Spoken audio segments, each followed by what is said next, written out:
Good evening and welcome to tonight's Driver's Ed. Hopefully, everybody's having a good evening. Here we go. I wondered where the music went. Didn't have the volume up. What a great afternoon. Hopefully, everybody had a chance to get outside, enjoy the nice weather. We're going to wait for everybody to jump in on tonight's class before we get going. That way they don't miss out on any information. Hopefully no glitches with the computer tonight. I had to restart and put things back in place. It looks like I'm peaking a little bit high on my mic. I'll get down just a little bit.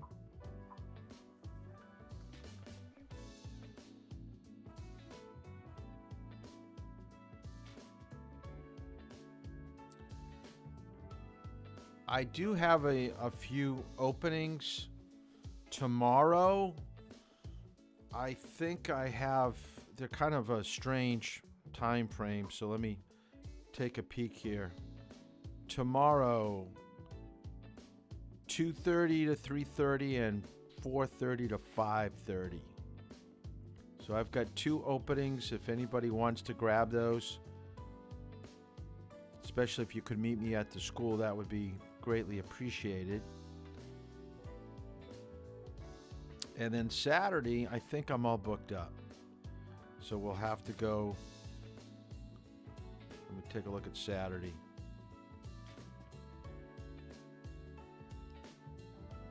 I've got the wrong date. Yeah, Saturday's booked up. But we'll try to get back at things on Monday and Tuesday. So we'll try to, and I apologize, one person, I think she's on, Addison. I apologize with a mix-up. I never put you into the calendar, so I had filled that with another person. I will text you later this evening, and I will give you an extra time. I know we're going to drive on Monday during A period, but I'll try to find another date and time to kind of make up for the mishap that happened today. Tonight's one of my favorite classes because it deals with signs, signals, and pavement markings, but I can't make a clean transition to what we're going to talk about because I am still lagging behind on the material. Oh, same thing, a couple glitches in the testing that you're taking. Two things. One is that from class to class, I sometimes rotate questions, and the questions will rotate, but the way that the test automatically corrects it, it changes the slot that is supposed to be the correct answer. So if the correct answer is supposed to be in slot C, you kind of, when you mix up the questions, then the answer stays at C, but really the correct answer gets put up into the B slot. So the correct answer stays on the C, but the answers get rotated. It's really strange. So I'm going to see why that's so glitchy. The other thing is that we have two sources of material. We have the state manual and we have the textbook. So please write this down. The state manual, this is going to be the Bible. That is going to be the arbiter of what is correct. The textbook is a added source of information, and I don't always agree with the way that they source out their answers. It's kind of more generalized. And when we get to it tonight on turning, I'll explain how that basically happens. So it's good to read the textbook. It's going to give you some good information. But when it comes to testing, or if there's going to be answers that kind of conflict with one another, the state manual will always trump what the textbook says. Okay? So I know that is probably a little bit convoluted and kind of crazy the way I explained it, but that's the best way I can until we get into true examples. So we'll go from there. So grab some paper and something to write with, and let's get into turning. I did download. Oh, come on. Huh. Why did that do that? I had turning all set up. All right, you're going to have to bear with me for just a minute because I am going to have to try to get a thing for turning. So stay with me. I know everything's frozen, but I have to go and find the turning PowerPoint.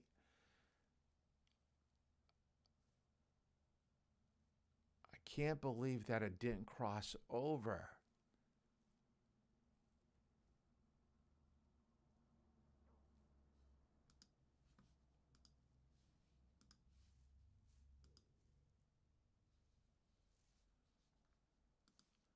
Okay, let's see. Can everybody put it in the comments for YouTube? Can you see the PowerPoint for turning and signaling? I think I found it. So I'm going to wait for people to answer.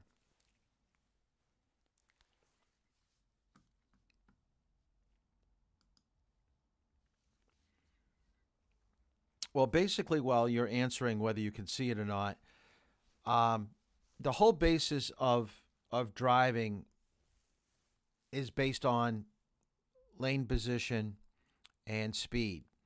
And we know that not every road is going to be straight. There's going to be some curves and bends and 90-degree turns. Okay, great. Everybody can see it. Thanks. Thanks. So hopefully this will be somewhat helpful to you. Now, this is a little bit more involved than the manual that you have. When the state switched over to this new manual, they really cut out a few segments and they pulled out a couple pages and they didn't put them back in this new one. So I still include it because I want you to understand why it's so important to know footage questions and how that's going to translate into making you a better driver. Now, all of last night's class, we talked about vision, communication, how we need to interact with other vehicles on the roadway, line of sight, path of travel, all that other stuff. So now we're going to try to see what the state says about turning and signaling. So I want you to write down this first bullet. Decide well ahead of the spot where you're going to make your turn. You need to know for your midterm, for your final, I'm going to test you on 20 to 30 seconds. You should always be looking as far down the roadway as you possibly can. As we said yesterday in class, the use of vision is to gather information. So the more information you can gather, the more time that you have to process that information, the better driver you will become. So 20, 30 seconds translates into, on the highway, probably a quarter of a mile. In the downtown area, 20, 30 seconds could probably be a couple hundred feet. All right, if you're going around 25, 30 miles per hour. Now, in order to make a good turn, you should move into the proper position. And this was on last night's class. When we make a left-hand turn, we go left of center. When we make a right-hand turn, we go right of center. I will tell you, they will be extremely pleased when you go for your driving test if you go from the center position and you go to the brake in the yellow line on a left turn, brake in the white line for a right-hand turn. Any crossing of any lines, making a turn prematurely or making it late, even though it doesn't seem to be a bad turn, you didn't get in a crash or anything, it's not going to grade you out very well. Okay, so we're trying to make you drive on your state exam with as few negative points deducted from your test as possible. Now, when should you use your turn signal? And I've been letting this go with most people. Try to think of in town being 100 feet, which is the distance between two telephone poles.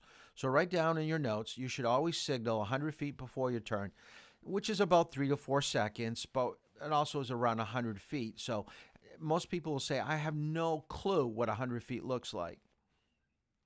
100 feet is usually the distance between two telephone poles. On the highway, 500 feet translates into maybe the last sign before your exit. That would be a good gauge to have. I've been harping this on everybody that drives with me. You cannot check your mirror too much, or anytime that you use your signal, you should check your mirror. Finish the turn, check the mirror. Check your blind spot in the direction that you're turning. Now, this is more important for in town than it is on the highway. Right-hand turns, you don't have to write this down. We find right-hand turns, because they're so sharp, should be done at a very low speed, roughly 5 to 10 miles per hour. Anything higher than 10, you're going to probably get a little bit of roll to your vehicle. Okay, everybody's going to be leaning in one direction. On a left-hand turn, because it's a wider turn, and if you have no traffic coming towards you, you can go slightly faster than you would a right-hand turn. But if traffic is coming towards you, you must stop. I want you to write down in your notes, you should never cut anyone off making a left-hand turn.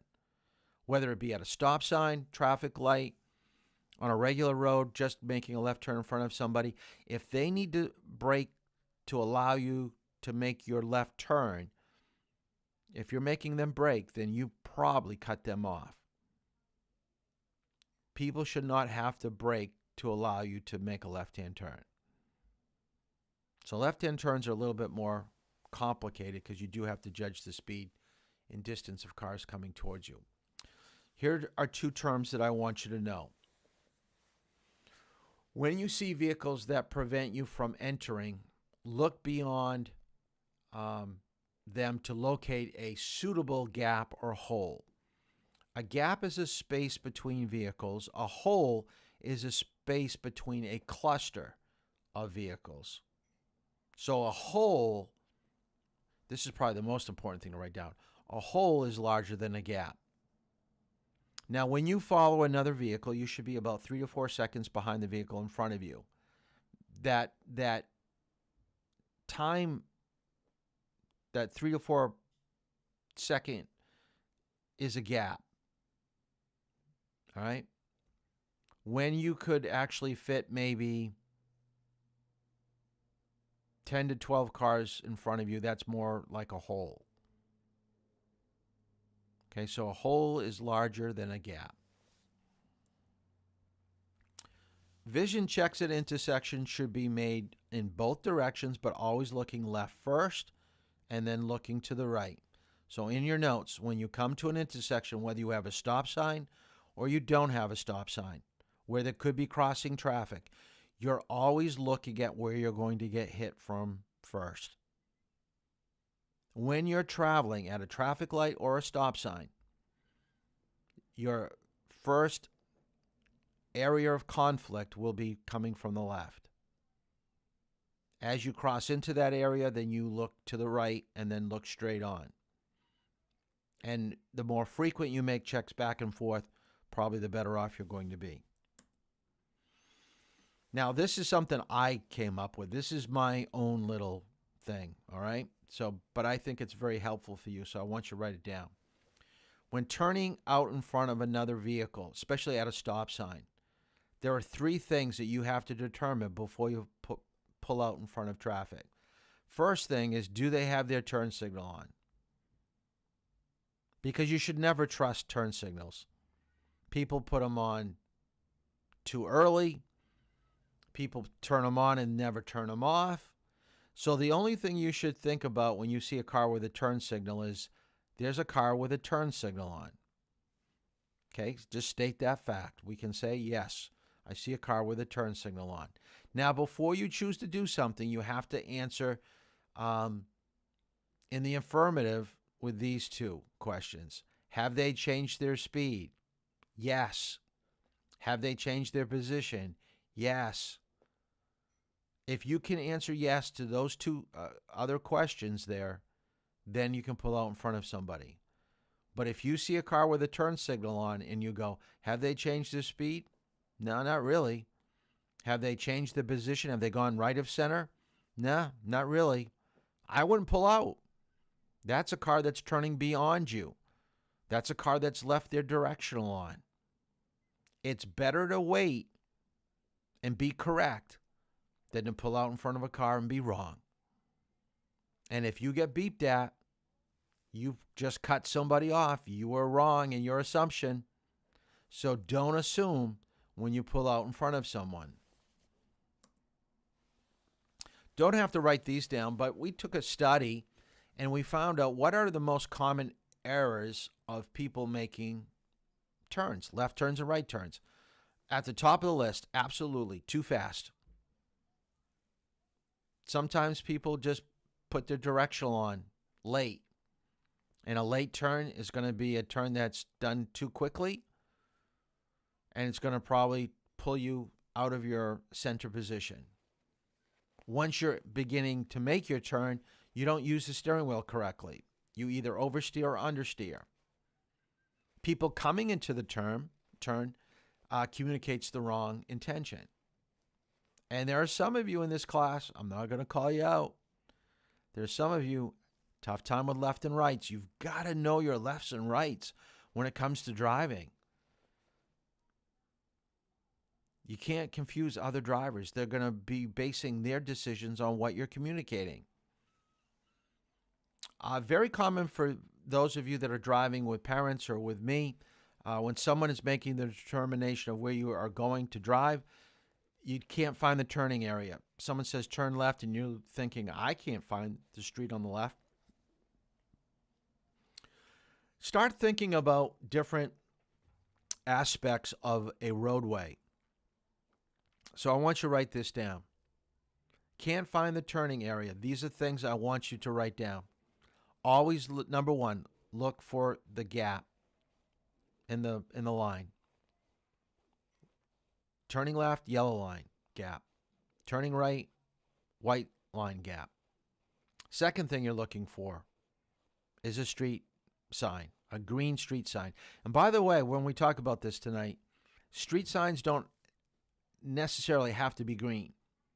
They can be brown, they can be blue, they can be red.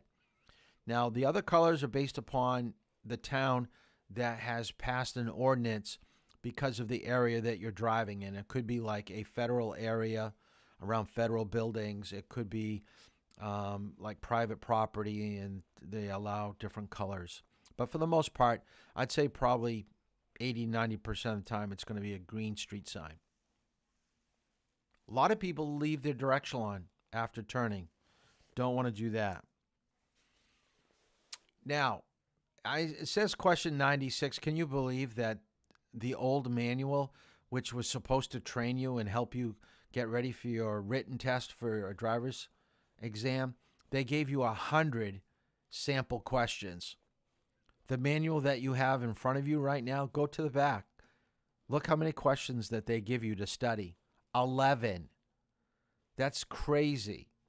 There's no way you're going to study 11 questions and feel confident that you know the material in the manual.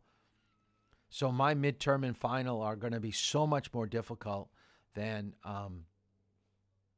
what the state does. So if you do well in my class, I'll guarantee that you'll do all right in the written test.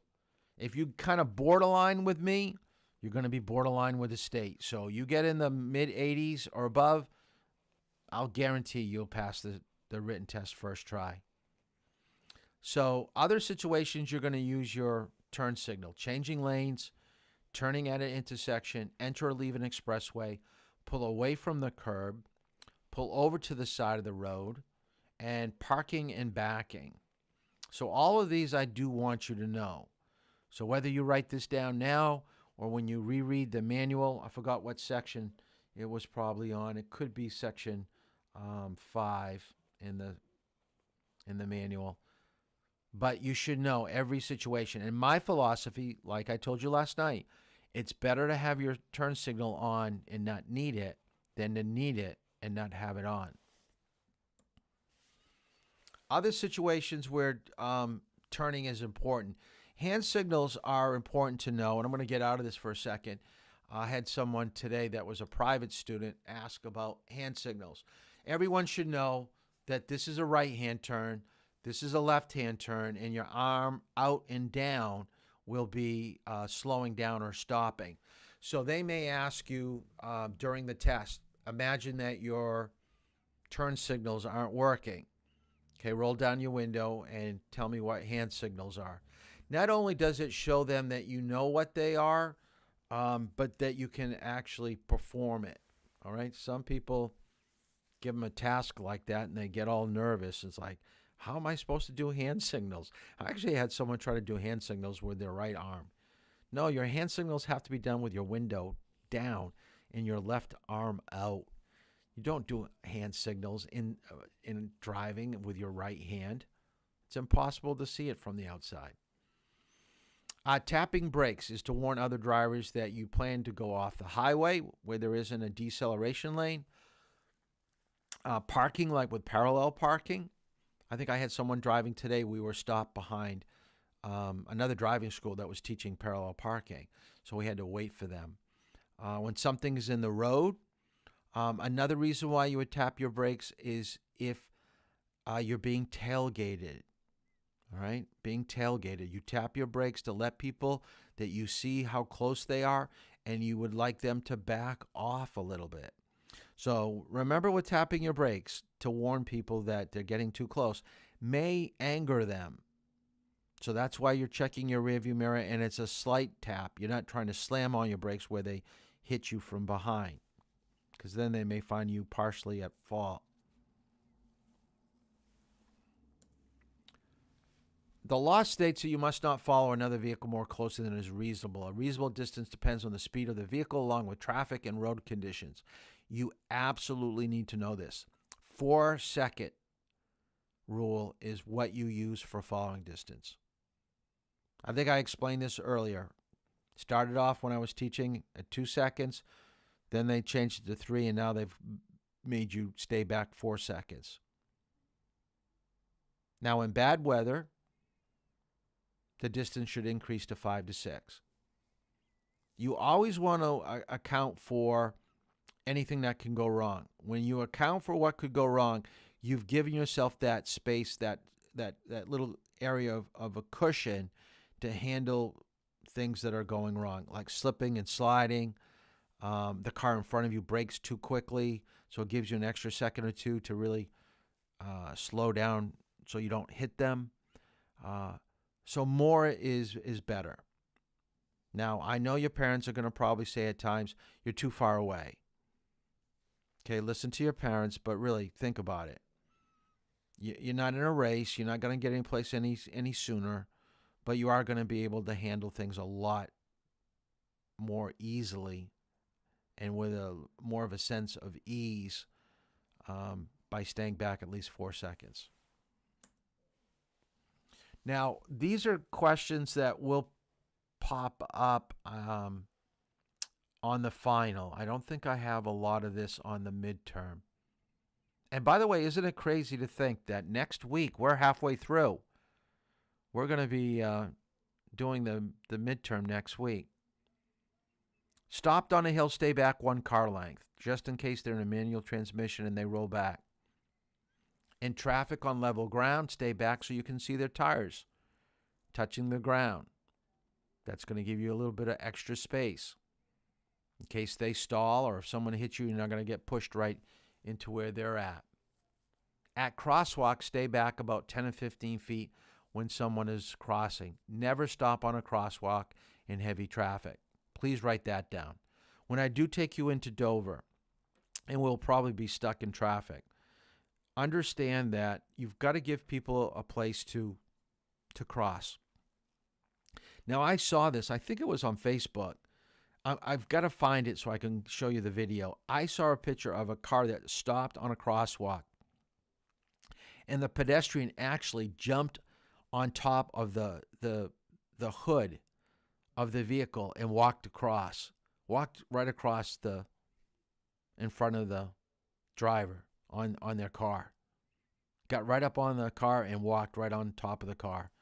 It was kind of crazy because the guy was right on the crosswalk. I guess to teach him a lesson. Now, stay back 500 feet from a fire truck. What I want you to remember here is anything that deals with fire and driving, and it has a number attached to it. If it's a fire question, it's going to have a 5 in the answer. Like 50, 500, 15.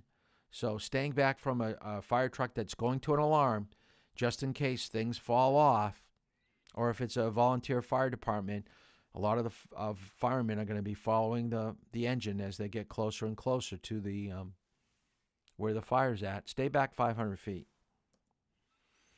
So tailgaters, the first thing I want you to do, and I mentioned this earlier, is to flash your brake lights. Now, the reason why you do this, now I know you want the tailgater to get by you. Now, that's what it says in the textbook. It says, slow down, move to the right, and let them get by. Now, that's fine and good if there's a place that they can do that. Wonder if there's just too much oncoming traffic, or you've got a guardrail right next to you. You have no place to pull over. But by tapping your brakes, you're basically saying, come on, stay back. Don't get so close. I know you're too close to me. Get off my back end. Now, that's what we want to happen, and I would say probably 50-50, they will back off. The other 50, they're really mad now. Now they're going to get even closer. So that's why you got to keep an eye on your rearview mirror and see when you tap your brakes, how are they going to react? Positively and back off, or negatively and get even closer and maybe beep at you and do other stuff. If you do have a place to pull over. But make sure that they can get around you safely and legally. Okay? So just pull over. Let them get by. Can't get upset with tailgaters. So the time frame that I gave you early, 20-30 seconds, is at the top of this little chart here. So I want you to write down the other time intervals here. So 20-30 seconds is what we're looking up ahead, trying to scan the roadway, picking up cars, pedestrians, signs, lights, anything that will help us as a driver. Now, within 15 seconds, you should be identifying what your potential problems are. So let me give you an example. You have a loose dog off to the right. You have a large puddle towards the center of the road. Could be a pothole. And you have a traffic light. And they go in that order. All right? So loose dog on the right. Large puddle, which could be a pothole near the center of the road.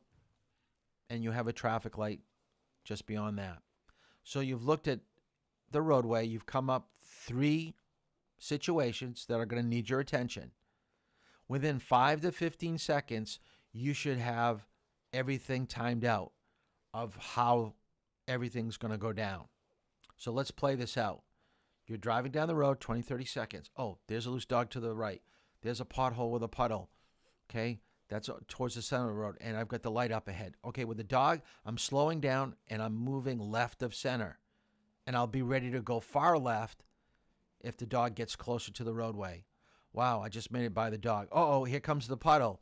It's towards the center of the road.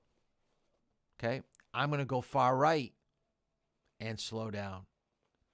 Now I'm getting closer to the traffic light, which is green. Oh, wait a minute, it's just turning yellow. Okay, I'm going to have to go through the traffic light. I'm going to speed up. Notice with each decision, you did something different in the car. Sometimes you're speeding up, moving to the left or to the right. Sometimes you're slowing. Sometimes you're speeding back up. So you're constantly changing what you're doing accordingly to what is coming down the roadway towards you. To think you're going to always maintain a constant speed and a constant position in your lane, it just doesn't happen that way. Following distance is wrong. I'm sorry. I should change that. It should be 4 seconds. And then anything less than 3 seconds is what I call the crash zone. Now, what that means is that you better be hitting the brake pretty hard because you're going to probably be hitting something. We never, ever want to get into the crash zone. Passing is not something that I'm going to probably have you do.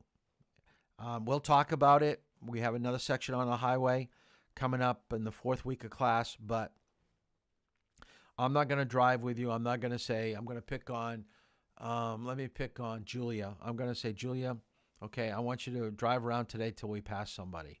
It just won't happen. Now, if the situation comes up where we can legally pass somebody and it's safe to pass somebody, sure, I'll help you out and teach you how to pass somebody. But it does need extra skill and judgment of speed and distance to pass correctly. It's really hard at night because all you have is headlights. You don't see the outline of a car. So it really makes it difficult to come up with the right technique of doing it. And I don't consider being on a highway going in the same direction as passing. That's lane changes. I consider passing there's a car in front of you going too slow, and you've got to move your vehicle to the left into oncoming cars. That's when you start white knuckling it because there's a chance that things could go wrong really, really quickly. At 55, they say you need at least 10 to 20 seconds to complete a pass.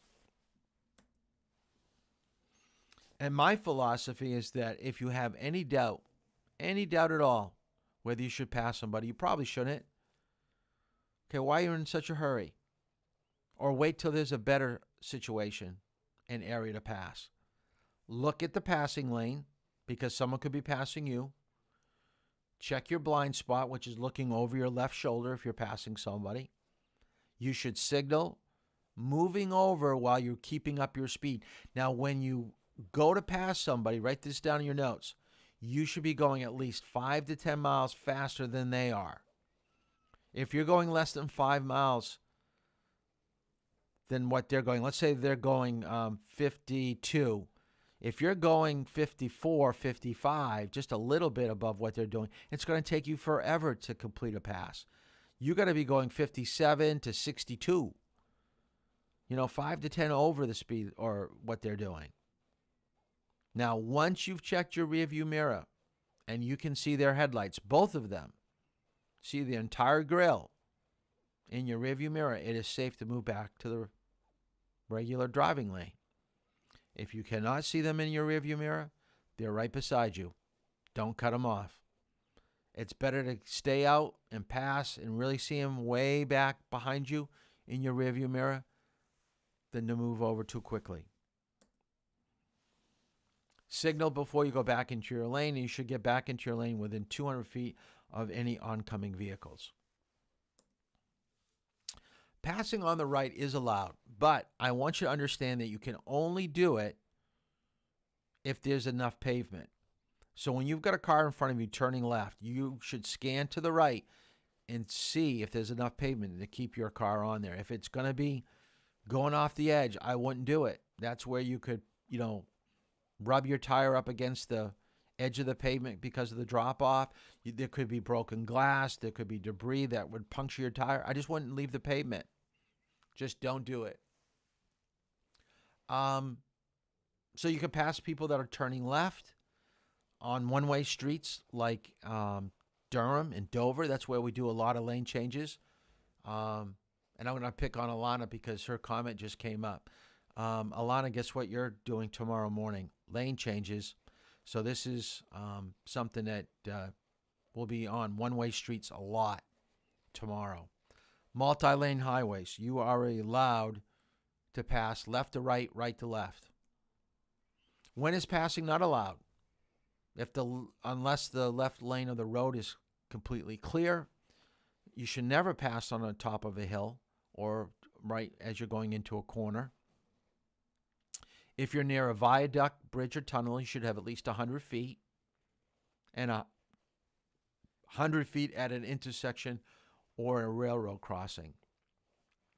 Now, no passing zone signs are marked on the left-hand side of the road. Okay? No passing zone signs are one of the few signs that you find on the left-hand side of the road. So put that down in your notes. It's a yellow triangle, one of those long yellow triangles. It's called a pennant sign. And the reason why it's on the left-hand side is because when you're passing somebody, that's where you are going to have your vehicle, on the left side of the road. If they put it on the right side of the road, the car that you're passing could block your view of actually seeing the sign. So, and the no passing zone sign always coincides where the solid line painted on the roadway is. We'll talk more about that a little bit later. Lane usage, 2 lanes. Right side is for slow moving. Left side is for passing. Multiple lanes. Right side is for slow. Middle is for smooth. And left is for high speed and passing. I think that's pretty much common knowledge. So stay to the right if you're going slow. You could go to the left to pass. And if you've got 3 lanes, I always find myself driving most of the time I'm on the highways in the middle. Now, lane changes. Make sure you write this down. I will guarantee you're going to merge or do a lane change on your driving test. Now, they use the acronym SMOG. So I want you to write down the word SMOG. And I want you to write down S is for signal. I use the word directional. M is for mirrors. So you're starting with your rear view mirror, and then you're going to your side mirror, depending on which way you're going to be making your lane change. O is for over the shoulder. That's where you're checking your blind spot. And G is for go. Now, when you do go, I want you to understand that you should be either maintaining or increasing speed. Like 85% of the time, you're maintaining or increasing speed. You want to get away from the people that are coming up behind you or beside you. You do not want them to stay the same distance. Now, you may have to slow down for a lane change. That's when you make your checks and you look and there is no place for you to make a lane change. So you're slowing down to see if someone coming up behind you will slow down and create an opening, a hole, okay, for you to slide into. That's what we want, all right?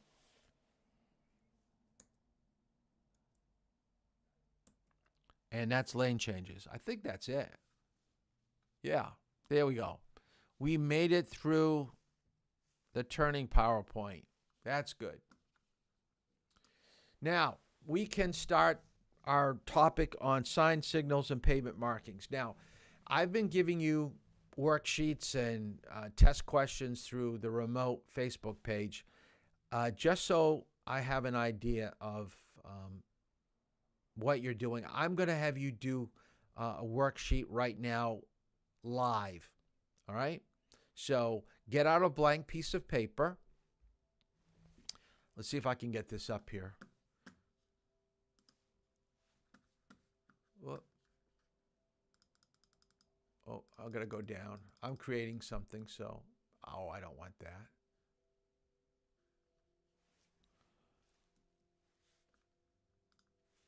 Hold on a second. I'm trying to get something. I don't want 15 either. I'm trying to get a timer. There we go. All right, here we go. I'm going to make it a little bit bigger. Let me put it over here. I'm going to give you a timer. Let's stop it right here. Back to 5 minutes. All right, get out a blank piece of paper. I am going to give you a matching quiz on signs. I want to see what your knowledge of signs are, okay? So I'm going to pull the worksheet into the screen right here. So hold on. Whoop, there we go. Can everybody see it now? So you've got symbols up above. You've got messages that would be found on these shapes. So on a blank piece of paper, I want you on all 30 here is to match the wording with what shape and color. And I'm going to time you, all right? So here we go. 5 minutes. Go.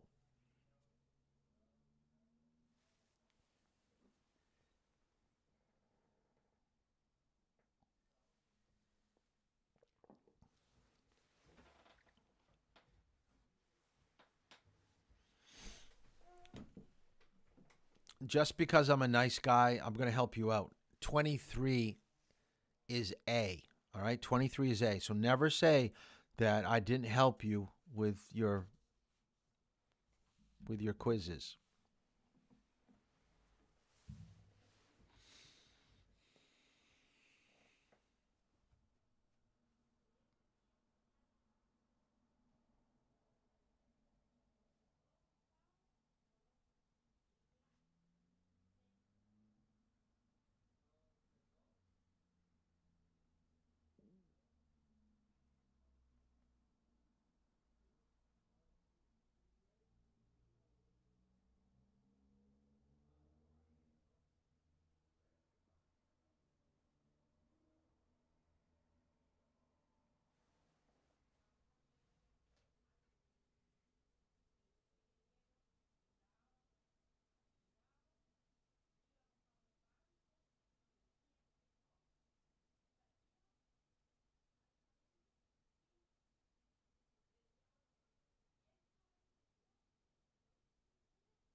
Okay, we're down to just about a minute, so try to wrap it up. Try to answer as many as you can. Anything left blank is going to be wrong.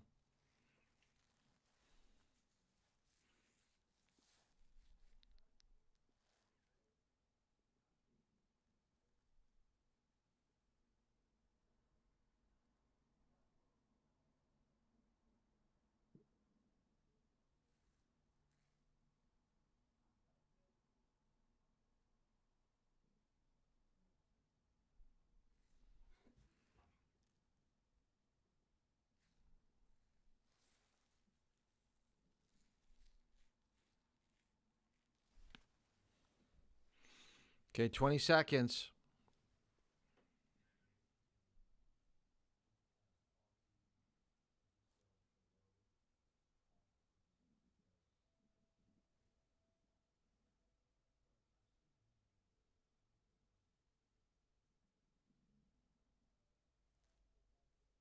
Zero. We're done. Okay.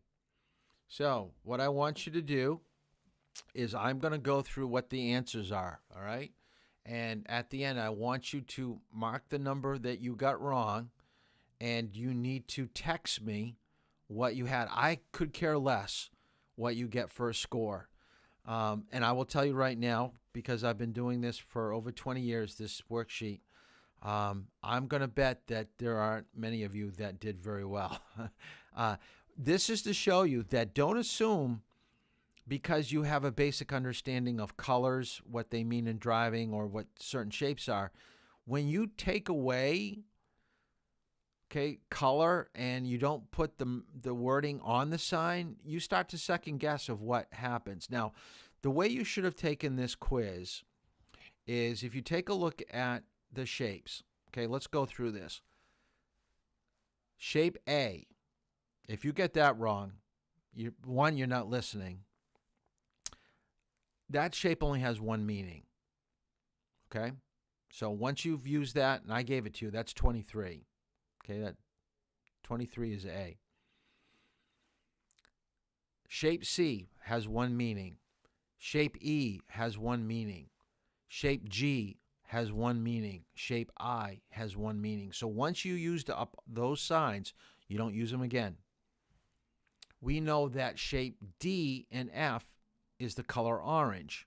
If you did your reading, you know orange means construction. So if it didn't have anything to do, the wording have anything to do with construction, it can't be those two signs. The rest of the quiz was between two signs, B and H. The rest of all the answers were B and H's. Well, how do you figure that out? Well, if it had anything to do with a law, it had to be H, because that's what a white sign means. White means law. A yellow sign means warning. So was it warning me of something? This quiz should have been very easy, but let's take a look and see what you got for a score. So let me go through the answers. 1, 35 miles per hour, H. 2, bump is B. 3, dead end is B. 4, detour is D. 5, detour 1,000 feet is D. 6, divided highway ends is B. 7, do not enter is G. 8, do not pass is H. 9, end of construction is F. 10, flagman 500 feet is D. 11, hill is B. 12, left turn. Okay, now we're talking about at an intersection. That would be H. If you put B, I'll give you credit for it. No parking anytime, 13 is H. 14, no passing zone is H.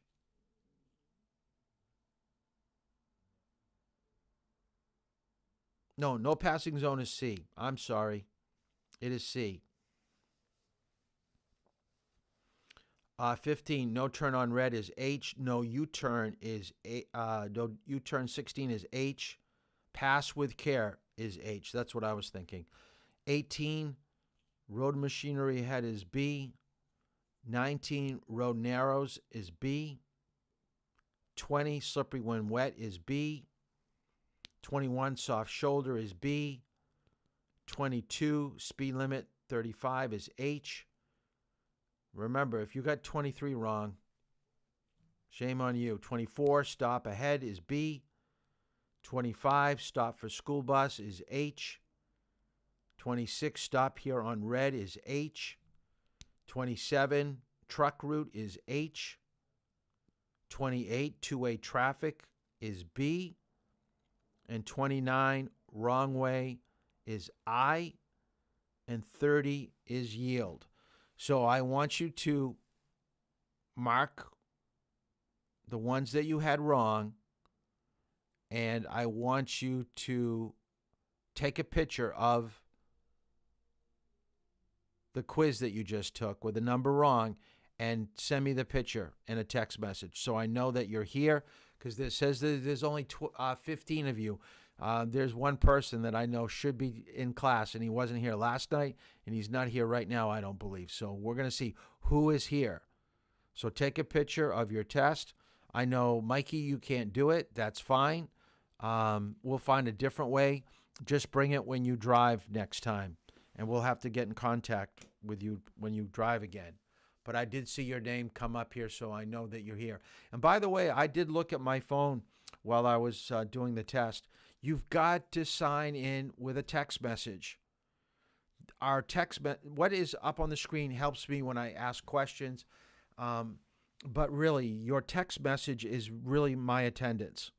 That's how I keep track of attendance. And if I ask questions during class, I can go back and see, okay, he was on at that time. He's answering some of these questions. So please keep your phone with you and participate in some of these questions. You know, I only ask like 3 or 4 questions at best during the class. So make sure that you do that. The state is really cracking down on these remote classes because they're thinking that people are not participating and doing what they're supposed to. So I want to show them that you guys are doing your work and doing it right, doing a good job with it. And by the way, the few posters that came in, and I did have a video that came in, awesome job. So good job on the project that we had this week. So that takes care of signs. I just wanted to basically show you, don't overestimate how much you know about signs. There's always more information that you can get to strengthen your foundation to be a better driver. I know that if we're driving, all those signs that we had on the quiz right there, you're going to see it, you're going to understand it, and you're going to abide by it. You're going to do as the sign says. But you got to remember, when you go for your driver's test, 10 questions are going to be related to signs. So we've got to focus on today and our class on Tuesday next week of really strengthening our knowledge base on signs so we don't get any of those wrongs. Because think about it, if you get all 10 signs correct on your state test, now you've got 30 questions to miss 8. You can miss 8 out of 30 rather than 8 out of 40. So nail those signs, get them all right. I hear people checking in, so that's good. Good. All right, let's get right into the PowerPoint with signs. Signs, signals, and markings. How to make sense of the road ahead for safe travel. I think most of you that go to Oyster River, you know this is near the junior high. This is coming down towards Madbury Road. And I wanted to show you the road here is that you've got a lot of information. You've got pavement markings, you've got stop signs, you've got crosswalks, you've got sidewalks. We need to be processing everything. And notice the hill to the left is blocking a vehicle. So there's a good chance if you're not scanning correctly using peripheral vision, you're going to make a mistake down at the bottom. And also, this is a 4-way stop. So as you get closer, you should be able to see the other 4 signs.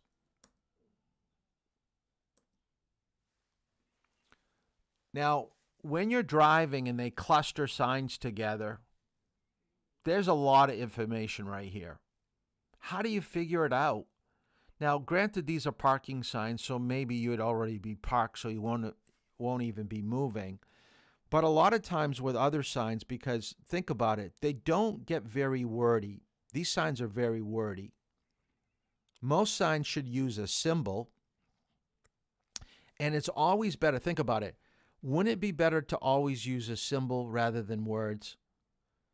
Because I think you can remember and pick up a symbol from a greater distance than trying to read words. So like blind driveway and, roadways up ahead, just having symbols, although I don't think there's a symbol for blind driveway. That's probably not a good one. But like for streets up ahead, you're going to have the yellow diamond shape with the little black notch off from the main road, indicating there's a street up ahead. So make sure you write this down. I want you to understand the way you should approach any type of test. And I think after I explained it, the elimination thing, I think it probably made things a little bit easier for you. It's always funny if I have you in a class, people always say to me, Mr. Toll, how come you didn't tell me that before we took the test? Well, why would I tell you that? It makes it too easy. It was there for you to figure out on your own. You just got to figure it out. Anytime you have matching or multiple choice, for the most part, it should be pretty simple. It's just a process of elimination. Now, I will omit some of the multiple choice that I gave you. It can be one or the other, and it's pretty darn close. So what I want you to write down: color, shape, regulatory, warning. There are 4 things about every single sign, pavement marking. It communicates these 4 categories. There's a color associated with it. There's a shape for a sign or for a line.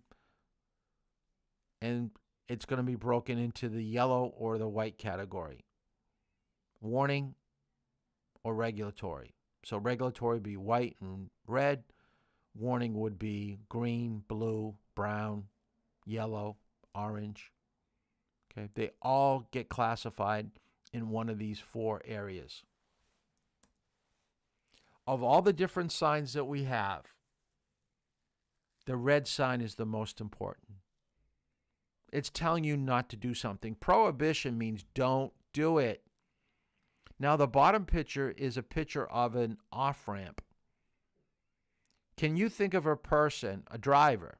Think of a driver who would go up an off-ramp. Can you think of anybody?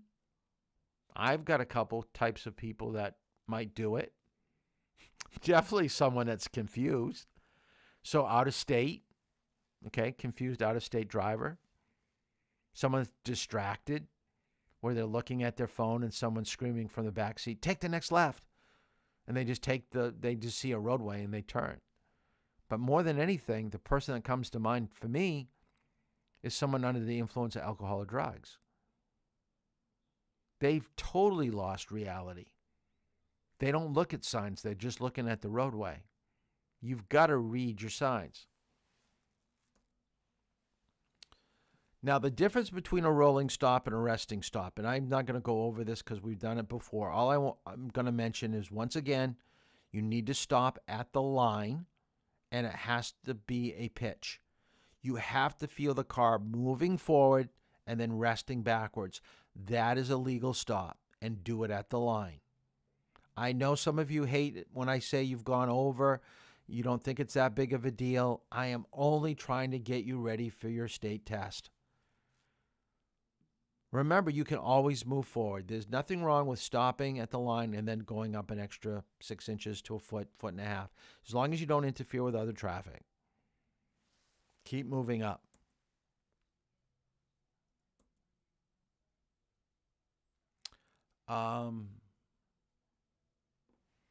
White signs are broken into 3 categories, so I want you to write this down. Black, red, and green.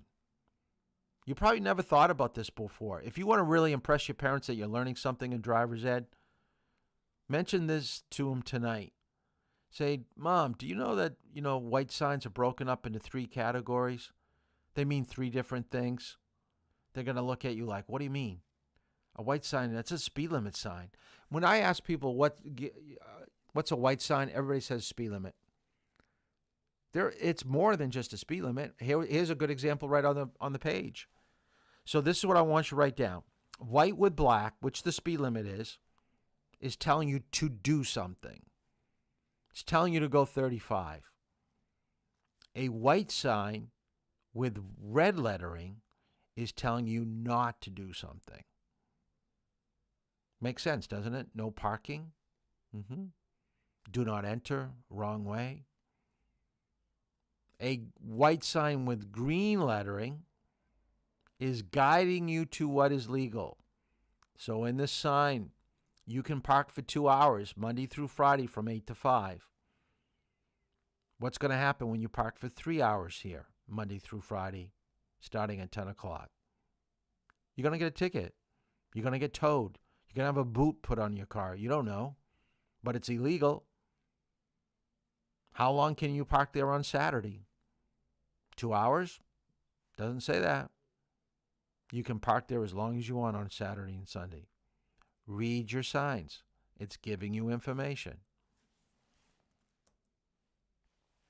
Now, blue signs are what we call motorist services. This would be lodging, telephone, food, hospital, handicap, right? All these signs have been out there when you've been a passenger. Now that you're driving, now they're going to mean more to you. You're going to see them more often too. You're going to think, oh my goodness, I didn't know that sign was there before. It's because you never had to pay attention to it. Now you do. Yellow is a sign that we see the most. And it can be broken up into two categories. General warning is the regular yellow sign. The kind of greenish, what we call neon, deals with pedestrians and crossings. Like school zone, school crossing, pedestrian crossing will all be neon yellow. So to have a little bit of fun, and my throat's getting kind of raspy, I want you to do this under the comment section now, not on your phone, but I want everybody to have some fun so we can laugh. On the YouTube comment section, I want you to give me an example of a yellow sign that you've come across as a driver or as a passenger. Let's see what some of the yellow signs that some of you have come across. So I'm going to give you just a few moments to write it down, and I'm going to just take a quick drink of water.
Grayson kind of cheated. He used the picture that's on the screen, but I'll give you a heads up for at least thinking that. That's pretty cool. All right, come on, some more. Pedestrian, yeah.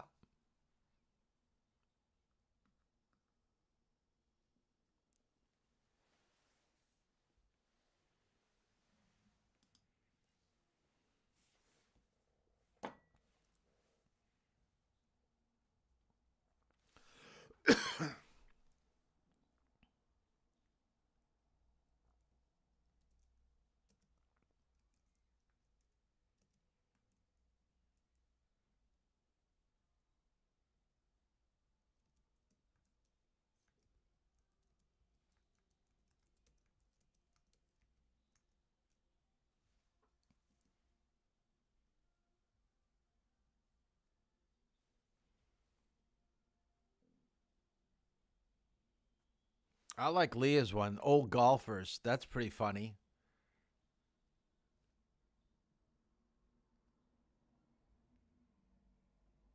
Yeah, we could almost mention any type of animal. Chicken crossing, I like it. See, you guys are the smartest class I think I've had in a while, because you could just keep on naming animals and you would be correct. But there are so many different signs um, or symbols on yellow signs.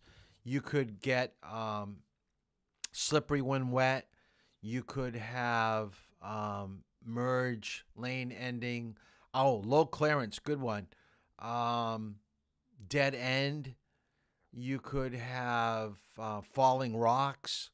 You could have slow children, playground, fire truck entrance.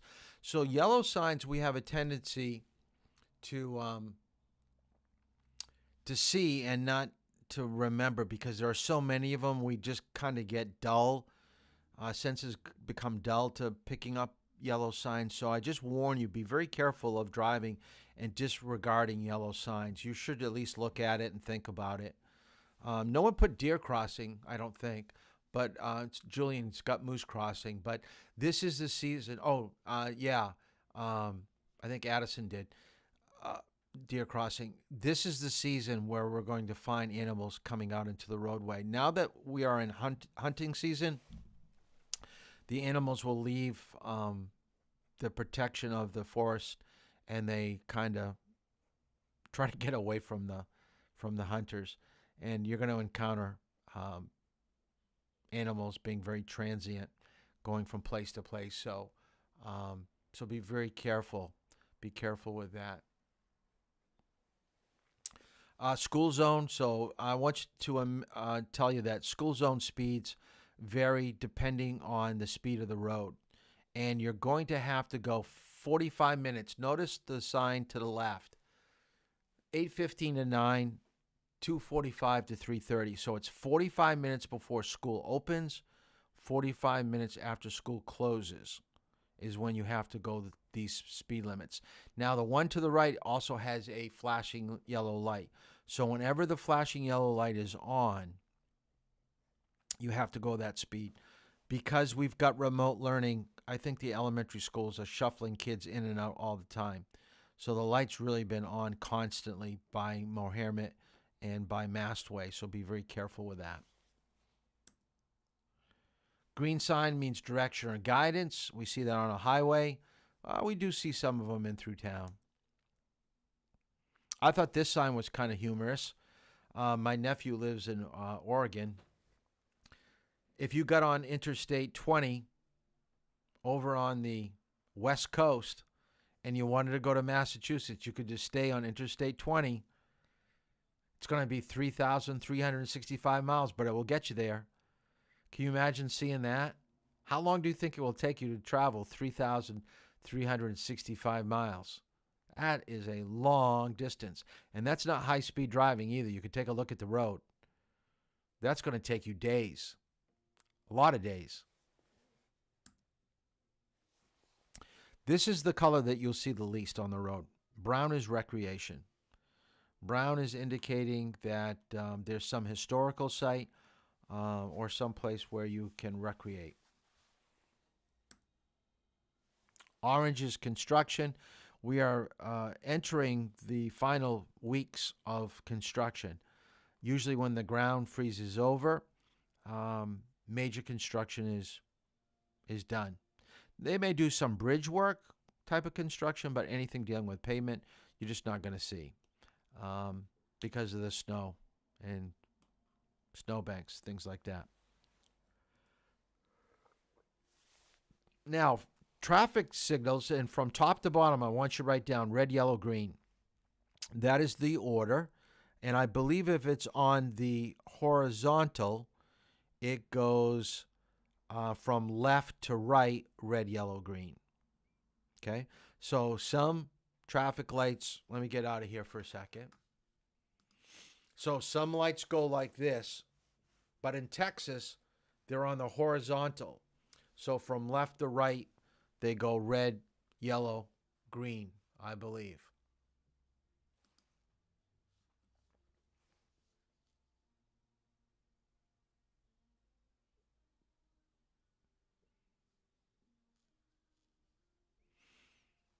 Okay. I'm not sure what you mean about 5 days. I'm kind of finding it hard to figure out that question, Addison. So you got to give me a heads up more about what you're stating with about 5 days. Notice the light looks a little bit yellow. It's not a yellow light. It is actually a red light. So what I wanted you, remember we talked about color blindness a little bit and about glare? Well, here's a situation where the camera did not pick up the true color of the traffic light. You need to always know red is on top, then yellow, then green.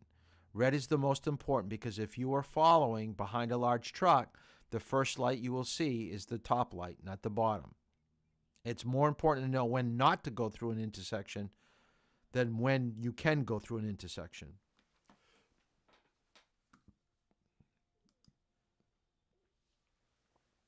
How confusing is that?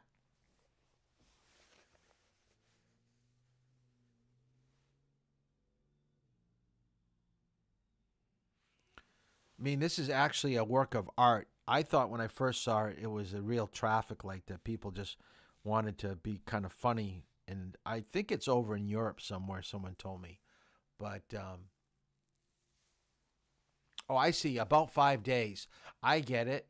I see what you're talking about. Yeah, that's right. Yeah. Yeah, it would probably take about that amount of amount of time. You're right. 5 days. Yeah, close to a week. Yeah. Yeah, but this is I think they should not put a work of art like this so close to a regular road. Um, this could be confusing to drivers. All right. It looks cool, but way too confusing. Now, how do traffic lights actually change? Now, I'm not going to read through the whole thing. I'm going to show you a little video in just a moment. But traffic lights, all I want you to write down is they change according to flow of traffic. There's a magnetic field underneath the pavement that senses when vehicles are coming or when vehicles are waiting. Okay, that's all I want you to know. It's a myth that headlights flashing, speeding up will change it. Being at nighttime, all that stuff is not true.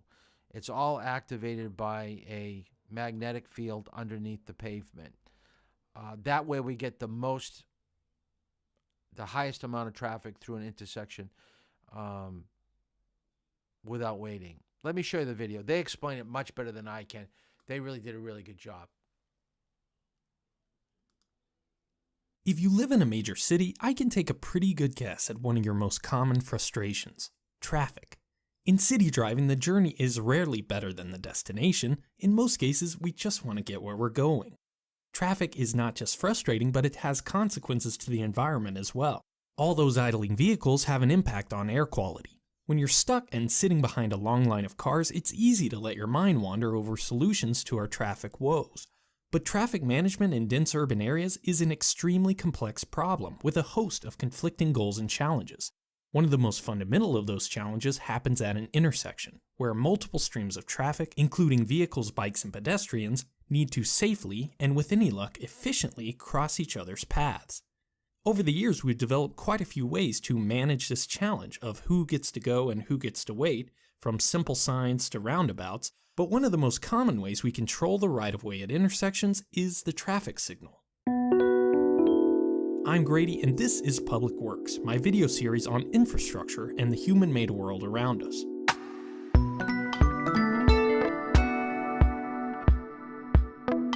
This video is sponsored by Squarespace. More on that later.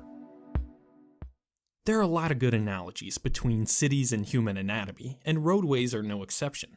Highways are like the aorta, with a high capacity and single major destination. Small collector roads are like the capillaries, with not much capacity but a connection to every individual house and business. And in between are the aptly named arterial roadways, the medium capacity connections between urban centers. Rather than ramps, overpasses, and access roads to control the flow of traffic, arterial roads use at-grade intersections through which only a few traffic streams can pass at a time. We call this interrupted traffic flow for obvious reasons. In most cases, these intersections are the limit to the maximum throughput of the roadway. In other words, increasing the number of lanes or speed limit won't have any effect on the overall capacity of the road. The only way to increase the number of vehicles that safely travel from point A to B is to increase the efficiency of the intersection. In addition, these intersections are where a vast majority of accidents occur. For these reasons, traffic engineers put a lot of thought and analysis into the design of intersections and how to make them as safe and efficient as possible. Controlling the flow of traffic through an intersection, otherwise known as assigning right-of-way, is an enormous challenge and almost always requires a compromise of numerous conflicting considerations, including space, cost, approach speed, cycle time, sight distance, types and volumes of traffic, and human factors like habits, expectations, and reaction times. Intersections also need to be rigidly standardized so that when you come to an unfamiliar one, you already know your role in the careful and chaotic dance of vehicles and pedestrians. From a throughput standpoint, the ideal intersection would cause no interruption to flow whatsoever, but you can't put a high-five interchange on every city block. On the other hand, simple signs are cost-effective and don't require any extra space, but they can't handle a lot of volume because they create an interruption for every single vehicle passing through the intersection. You can see why traffic signals are so popular. They aren't a panacea for all traffic problems, but they do offer a very nice balance of the considerations we discussed before. Relatively low cost, minimal space requirements, and the ability to handle large volumes of traffic with only some interruption. In their simplest form, traffic signals are a set of 3 lights facing each lane of an intersection. When the light is green, that lane has the right-of-way to cross. When the light is red, they don't. The amber light warns that the signal is about to change from green to red. Beyond this basic function, traffic signals can take on innumerable complexities to accommodate all kinds of situations. Let's take a look at a typical intersection here in the US to show how they work. At each approach to an intersection, there are 3 directions vehicles can go, called movements: right, through, or left. Right and through are usually grouped together as a single movement, so a typical 4-way intersection has 8 vehicle and 4 pedestrian movements. These movements can be grouped into phases of the traffic signal. For example, the left turn movements on opposite approaches can be grouped into a single phase because they can both go at the same time without conflicts. Traffic engineers use a ring and barrier diagram to sketch out how different phases of the signal are allowed to operate. Here's the ring and barrier diagram for our example intersection. The first phase is the major street left turns. Then the major street vehicle and pedestrian through movements. A barrier to clear the intersection. The minor street left turns. The minor street vehicle and pedestrian through movements. And finally, another barrier before the cycle starts again. Hi, I'm Rex Moore with the Motley Fool in front of BMW's self-driving exhibit. There are an endless variety of phasing arrangements that traffic engineers use to accommodate various intersection configurations and traffic volumes for each movement. Even the simple decision of whether to use protected or unprotected left turns takes a significant amount of analysis and consideration. Another important decision is how long each sequence of a phase should last. Ideally, a green light should last at least long enough to clear the queue that built up during the red light. This isn't always possible, especially during peak times on busy intersections. In these cases where the intersection is saturated, the green light might be extended for each phase to minimize the startup and clearance times, which are periods when the intersection isn't being utilized to its maximum capacity. The amber light needs to last long enough for a driver to perceive the warning and decelerate their vehicle to a stop at a comfortable rate. 1 second for every 10 miles per hour or 16 kilometers per hour on the speed limit is a general rule of thumb. But traffic engineers also take into account the slope of the approach and other local considerations when setting the timing for yellow lights. In most places in North America, you're allowed to enter an intersection for the full duration of a yellow light, which means there needs to be a time when all phases have a red light to allow the intersection to clear. This clearance interval is usually about a second, but can be adjusted up or down based on speed limit and intersection size. So far, we've only been talking about signals on a set timing sequence, but most traffic signals these days are more sophisticated than that. Actuated signal control is the term we use for signals that can receive input from the outside and use that information to make decisions about light timing and sequence on the fly. These types of signals rely on data from traffic detection systems.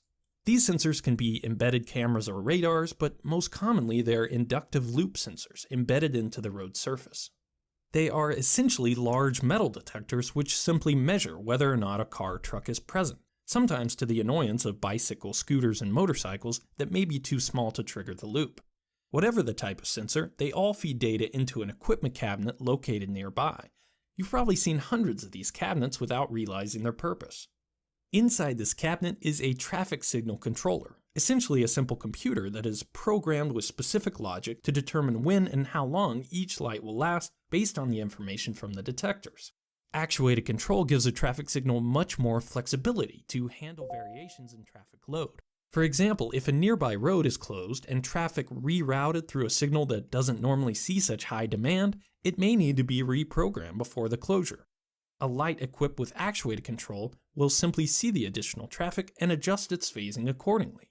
Same thing with special events like concerts and sports games that create huge traffic demands on irregular schedules, and even seasonal changes in traffic like in major tourist destinations.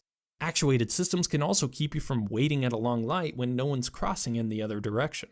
Finally, actuated control can help by giving priority to emergency vehicles and public transportation by using specialized detectors like infrared or acoustic sensors that communicate directly with certain types of vehicles. But actuated control isn't the end of the complexity. After all, it still treats each intersection as an isolated entity, when in reality each signal is a component of a larger traffic network. And each component of the traffic network can have an impact, sometimes a major impact, on other components in the system. Take the classic example of two signals closely spaced in a row on a major roadway. If one signal gives a green but the next one doesn't, cars can back up. If they back up far enough, they can sit through multiple cycles at an intersection without being able to pass through until the light beyond clears. It's a frustrating experience for anyone. A signal is inadvertently but significantly reducing the capacity of an adjacent signal. One solution to this problem is signal coordination, where lights can not only consider the traffic waiting at their intersection, but also the status of nearby signals. This is a very common configuration on long corridors with relatively minor but frequent cross streets. The signals on the major road are timed so that a large group of vehicles, called a platoon by traffic engineers, can make it all the way through the corridor without interruption. This type of signal coordination can significantly increase the volume of traffic that can pass through intersections, but it really only works on stretches of road that don't have other sources of traffic interruptions, like driveways and businesses. If the platoon can't stick together, the benefits of coordinating signals mostly gets lost. The obvious next step in efficiency is coordination of most or all the signals within a traffic network. This is the job of adaptive signal control technologies, or ASCT. In adaptive systems, rather than individual groups of lights, all the information from detectors is fed into a centralized system that can use advanced algorithms like machine learning to optimize traffic flow throughout the city. These type of systems can dramatically reduce congestion, but they're only just starting to be implemented in major urban areas. As sensors become more ubiquitous and computing power increases, traffic management may slowly but surely be relegated from civil engineers to software developers and data scientists. On the complete opposite side of centralization, many believe that self-driving cars are the next revolution in traffic management. If every vehicle could communicate and coordinate with every other vehicle on the road, interrupted traffic control could eventually become a thing of the past. But don't get your hopes too high. In dense urban areas, traffic congestion is often self-limiting. Especially during peak times, for every one person on the road, there are many more at work or at home waiting for the congestion to clear up before they head out. This latent traffic demand means that any increase in capacity will quickly be filled up with more traffic, bringing the congestion back to the same level it was before. Hopefully this sheds a little bit of light on the magnitude of traffic engineering that goes into trying to make our roads a little bit safer and trying to get us to where we want to go a little bit more efficiently and quicker. It's amazing what computers can do now. So just understand when you're driving that you're part of this system. And if you have a basic understanding of this system, it's going to be easier to figure out when lights are changing. I know with a lot of you that I've been driving with, I've been trying to point out to you how to time when lights are going to change according to when there is light traffic flow going through a particular way traffic is going. The more you practice it, the better that you'll get. And we're going to talk about a term in just a little bit about how to gauge that. The other thing I want you to write down, and this was not in the manual, this is not in the textbook, it's called the Opticom light. So write that down. An Opticom light, if you take a look at the two red lights that are straight above us and look really, really close, there is another little red light on top of that metal pole. That is called an Opticom light, and that is used for emergency vehicles. So anytime you see that red light come on, that means there's an ambulance, fire truck, police officer on its way. And they have a way to change the lights all to red so they'll have a clear path through the intersection. This way they're not going to get hit.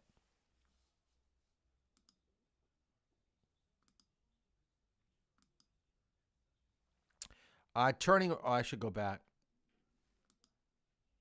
Turning right on red.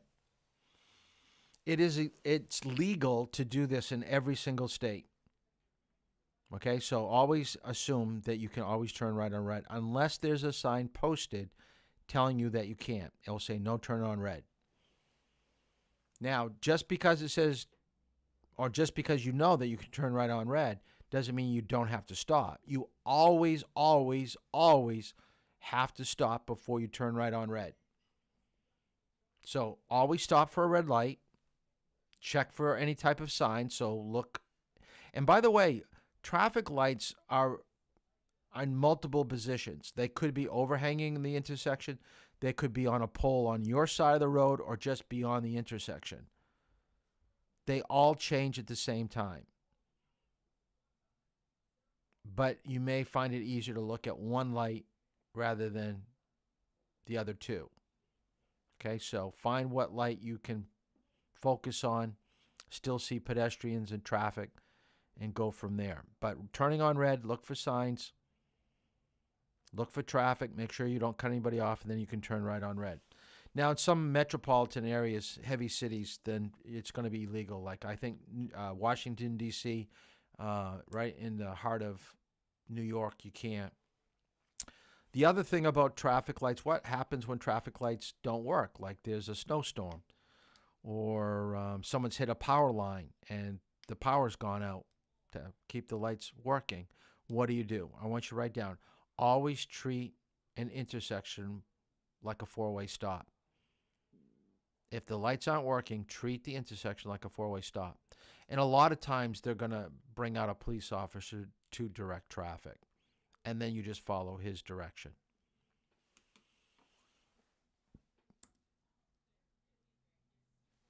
Now, just because the light is green does not mean that you can automatically go through.